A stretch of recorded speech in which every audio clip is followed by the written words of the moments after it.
Hello बच्चों, good morning.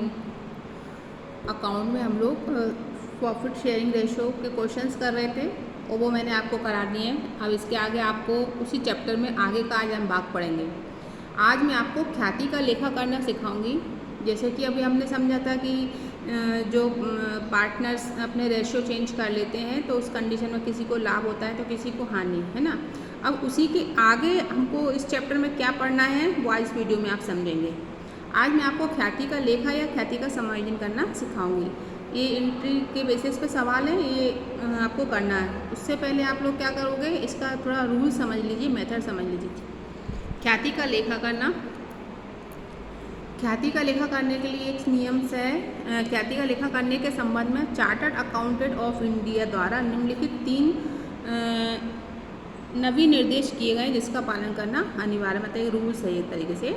लेखांकन प्रमाण 26 के अनुसार लेखा पुस्तकों में ख्याति का लेखा तभी करना चाहिए जब वह नगद लाई हो। समझ में आया?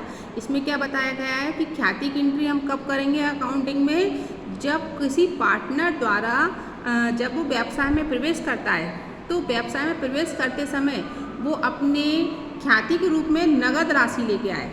ये चीज़ याद रखने वाली बात है। आगे आप सवाल करोगे तो बहुत समझ में आएगा आपको। नए साझेदार के प्रवेश, विद्यमान साझेदार की निवृत्ति, निवृत्ति मीन्स होता है जब वो साझेदार फर्म को छोड़कर चला जाए, या मृत्यु या लाभ विभाजन के अनुपात में परिवर्तन। जैसे कि अभी सवाल जो कर रहे हैं ना, अनुपात परिवर्तन वाला कंडीशन है, आदि की दशा में ख्याति का निर्माण नहीं करना चाहिए, क्योंकि ऐसी दशा में इसके लिए कोई प्रतिफल का भुगतान नहीं किया जाता। जब कोई साझेदार फर्म में पूंजी के साथ अपने भाग की ख्याति नगद लाता है तो इसे प्रीमियम के रूप में प्राप्त किया जाता है। यानी जब भी कोई साझेदार फर्म में आता है और अपने साथ, देखो पार्टनर्स आते हैं तो पूंजी लेके आते हैं, लेकिन जब कोई साझेदार नया आता है या फर्म पहले से चालू रहती है तो वो नया जुड़ता है तो वो अपने साथ प्रीमियम की राशि भी लाता है, जिसको हम क्या बोलते हैं, ख्याति की राशि। पुराने साझेदारों के पूंजी खाते में उनके त्याग के अनुपात में क्रेडिट किया जाएगा। यानी इसकी एंट्री किस प्रकार की जाएगी कि जो भी पार्टनर जो होगा, वो नया पार्टनर जो फर्म से जुड़ेगा वो अपने साथ कैपिटल तो लाएगा ही सही, साथ में उस व्यवसाय से जुड़ने के लिए एक ख्याति के रूप में एक नगद राशि लाएगा, और उस नगद राशि जितनी भी वो लाए उसको हम प्रीमियम राशि, प्रीमियम अमाउंट बोलेंगे। क्या बोलेंगे? Premium amount. और उस राशि को वो नहीं रखेगा, नया पार्टनर नहीं रखेगा, जो पुराने पार्टनर होंगे वो अपने अनुपात में उसको बांट लेंगे। ठीक है, आगे देखें हम। जब ख्याति का मूल्यांकन फर्म के गठन में परिवर्तन की दशा में किसी साझेदार के प्रवेश, अवकाश ग्रहण, मृत्यु, लाभ विभाजन, अनुपात में परिवर्तन आदि का किया जाए तो इसका लेखा पुस्तकों में नहीं करना चाहिए, क्योंकि ये स्वाभाविक ख्याति होती है। इसको साझेदारों की पूंजी खातों में समाहित कर लेना चाहिए। अर्थात नए साझेदार की ख्याति के भाग से पूंजी खाता डेबिट करके पुराने साझेदारों के पूंजी खाते में उनके त्याग के अनुपात में क्रेडिट कर देना चाहिए। तो इस प्रकार ये हमने ख्याति का लेखा पढ़ा। ये तो थ्योरिकल मटेरियल था, आप इसको समझ लेना। इसके बाद जब हम सवाल करेंगे, यानी जब इस संबंध में जब हमको क्वेश्चंस आएंगे तब आपको वो और ज़्यादा अच्छी तरीके से क्लियर हो जाएगी। मेरा उद्देश्य केवल इसको समझाना था कि किस तरह का हम ख्याति का लेखा करते हैं और इसमें कौन से नियम के अनुसार करते हैं। अब ख्याति का लेखा करने की विधि। जब कोई नया साझेदार फर्म में प्रविष्ट होता है, मतलब प्रवेश लेता है, तो वह अपने फर्म लाभ के भाग विद्यमान साझेदारों से प्राप्त करता है। इसलिए वह अतिरिक्त राशि लाता है जो कि अधिलाभ के त्याग की क्षतिपूर्ति स्वरूप होती है, और उसे अतिरिक्त राशि उसके भाग की ख्याति होती है, जिसे हम प्रीमियम की संज्ञा कहते हैं। इसको अगर मैं आपको अपनी भाषा में समझाऊं तो आपको इसको एक नॉर्मल तरीके से ऐसे समझना है कि जैसे मान लो कोई व्यापार किसी ने, मान लो दो पार्टनर है, उन्होंने बहुत मेहनत करके व्यापार को जमाया।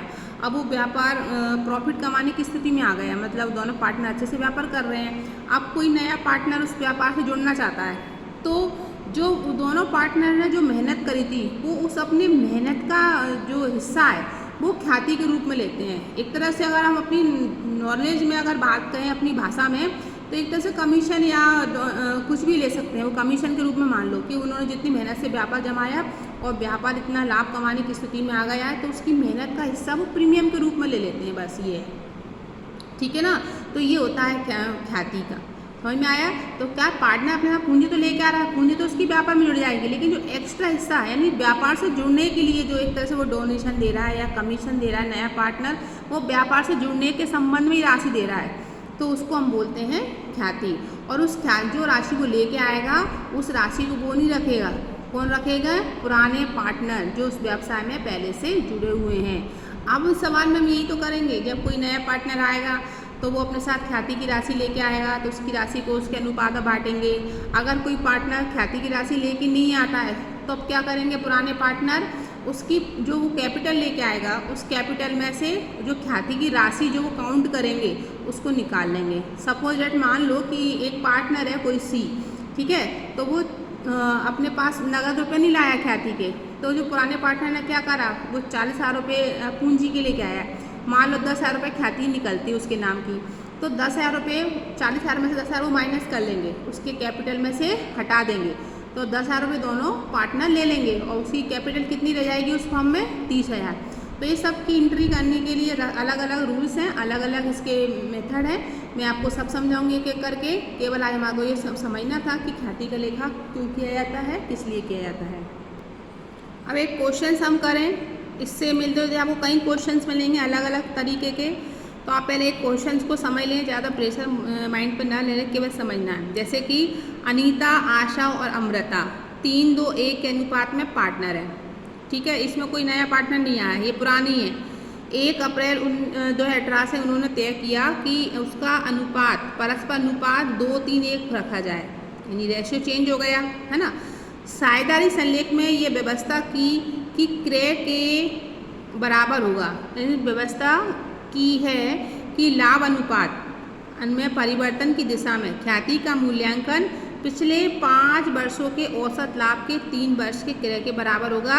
पिछले 5 वर्षों के लाभान इस प्रकार। अब ये वाला सवाल आ गया जो हमने औसत लाभ विधि से करा, अब इसमें ख्याति का किस प्रकार लेखा करना है वो समझेंगे सबसे पहले। तो सबसे पहले तो हम इसमें क्या करेंगे कि 5 साल के जो उनको लाभ हुए हानि हुए वो निकालेंगे, यानी औसत एवरेज प्रॉफिट निकालेंगे। तो आपको ये सवाल तो आता ही है, सबसे पहले हम क्या करेंगे, लाभ को जोड़ लेंगे और हानि को घटा देंगे, जैसे इस क्वेश्चन में करा हुआ है। एवरेज प्रॉफिट निकाला हुआ है, उन्होंने प्रॉफिट्स को जोड़ा हुआ है और जो हानि थी उसको माइनस करा। इस प्रकार हम देखें तो एवरेज प्रॉफिट कितना निकलेगा हमारा, एवरेज प्रॉफिट कितना आया 2 लाख, और ख्याति के जो वर्ष दिए थे हमको 3 दिए थे, जो कि हमने गुणा कर दिया तो 6 लाख। ये चीज़ तो पुरानी है, समझ में भी आती है। अब इसमें ख्याति का लेखा किस प्रकार करना है, तो आपने जब सवाल करते हो तो आप इसमें, हम जब रेशियो चेंज होते हैं तो मैं इसमें हमने क्या सीखा है कि जो पार्टनर को, किसी एक पार्टनर को प्रॉफिट होता है तो किसी एक पार्टनर को लॉस होता है, तो उस कंडीशन में जो ख्याति का लेखा होगा वो किस प्रकार किया जाएगा वो उसको हम समझें। सबसे पहले हम अनीता को देख लें। अनीता क्या है, सेक्रीफाइस कर रही है इसमें। इसका जो अनीता का जो पुराना रेशो है 3/6 है, ठीक है, कितना है 3/6, और जो पुराना नया रेशो है 2/6। तो पहले की अपेक्षा उसने क्या करा है, सेक्रीफाइस किया है, कितने का 1/6 का, ठीक है, 1/6 का सेक्रीफाइस किया है।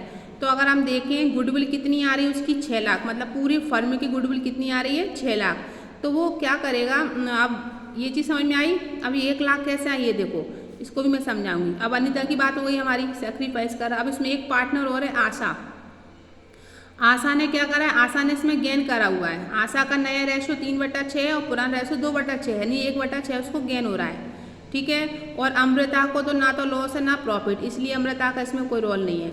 अब 1 लाख क्या होता है कि जब भी कोई पार्टनर अपना प्रॉफिट कमाता है रेशियो चेंज के बदले, तो सबसे पहले वो पूरी टोटल जो ख्याति होती है उस फर्म की ख्याति का अपना हिस्सा लेता है, यानी 1/6। तो अगर हम 6 लाख पर इंटू करें 1/6, तो 6 से अगर हम 6 लाख को काटेंगे तो कितने आ रहे हैं 1 लाख रुपये। तो जो अनीता 1 लाख रुपये किससे लेगी, आशा से। किससे लेगी, आशा से। उस कंडीशन में एंट्री क्या बनेगी, देखो आशा कैपिटल अकाउंट डेबिट, आशा कैपिटल अकाउंट डेबिट, क्योंकि आशा ने गेन करा है 1 लाख का, अनीता ने तो लॉस करा है, तो आशा अपने कैपिटल अकाउंट्स में 1 लाख रुपए किसको देगी, अनीता को, to Anita capital account 1 lakh. और नरेशन क्या बच जाएंगी, adjustment of goodwill due to change in profit sharing ratio. जब साझेदारों के अनुपात में परिवर्तन होता है और उस कंडीशन में अगर ख्याति का लेखा करने के लिए कहा जाए तो हम क्या करेंगे, अगर हमको प्रॉफिट नहीं दिया हुआ है तो सबसे पहले हम तो प्रॉफिट निकालेंगे, फिर ख्याति निकालेंगे। आगे के सवालों में आपको ख्याति भी निकली देगी, इस सवाल में हमको केवल ख्याति निकाली हमने। फिर हमने क्या देखा कि जो भी पार्टनर प्रॉफिट कमाता है या जो लॉस कमाता है, तो जो प्रॉफिट कमाता है वो कितने हिस्से का प्रॉफिट कमा रहा है उतने हिस्से का प्रॉफिट सैक्रिफाइसिंग पार्टनर को देता है। जैसे 6 लाख कुल ख्याति थी, तीनों पार्टनर की ख्याति थी, अब 1/6 का इसको नुकसान हुआ तो 6 लाख का 1/6 करा, 6 से हमने काटा तो 1 लाख रुपया आया, तो 1 लाख रुपये का नुकसान मतलब उसने सैक्रिफाइस किया, तो 1 लाख रुपये की ख्याति आशा अनीता को कैपिटल अकाउंट में दे देगी, यानी इसको ट्रांसफ़र कर देगी, एडजस्टमेंट करेगी गुडविल का। ठीक है, तो इस तरीके से सवाल रहेगा।